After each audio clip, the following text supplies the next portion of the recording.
আমার জন্য একটা চিঠি লিখো।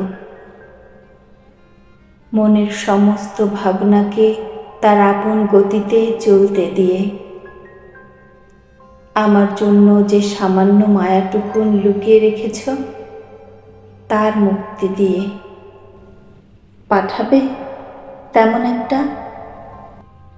আমি লুকিয়ে রাখবো, কথা দিলাম।